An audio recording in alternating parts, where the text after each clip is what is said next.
जो हम लोग त्रिभुज का तमाम तरह के आप देख रहे होंगे, बहुत इंपॉर्टेंट फॉर्मूलों को हमने क्या कर दिया है, स्क्रीन पर आपको दिखाई दे रहा होगा, लिखे हैं।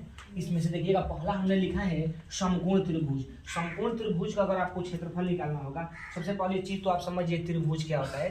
तो तीन भुजाओं से, देखिएगा यह भुजा हो गया, एक यह भुजा हो गया और एक यह भुजा हो गया। तीन भुजाओं से घिरी बंद आकृति को हम त्रिभुज कहते हैं। त्रिभुज को देखिएगा दो आधारों पर बांटा गया है, एक भुजाओं के आधार पर बांटा गया है और दूसरा जो है कोणों के आधार पर बांटा गया है।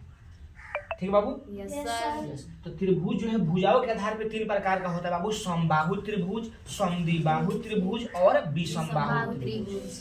तो समबाहु त्रिभुज कहने का मतलब कि जिस त्रिभुज की तीनों भुजा, यह वाली भुजा, यह वाली भुजा और यह वाली भुजा, जिस त्रिभुज की तीनों भुजा आपस में बराबर होता है उसको हम समबाहु त्रिभुज कहते हैं।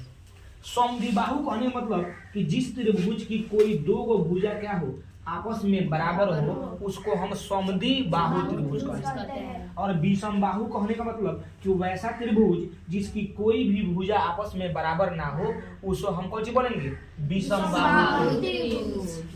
यह तो हमारे भुजाओं के आधार पे हो गया।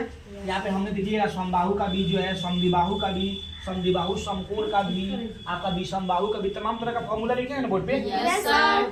अब समकोण त्रिभुज देखिएगा, समकोण त्रिभुज हमने पहला जिक्र किया है कि समकोण त्रिभुज का जो है एरिया क्या होगा। तो समकोण त्रिभुज बाबू हम कहेंगे कैसे, किसको, तो जिस त्रिभुज की एक भुजा, जिस त्रिभुज की एक भुजा वह कितनी डिग्री होनी चाहिए, तो 90 डिग्री यानी 90 डिग्री होगा, वह त्रिभुज हमारे लिए कौन सा होगा, समकोण त्रिभुज।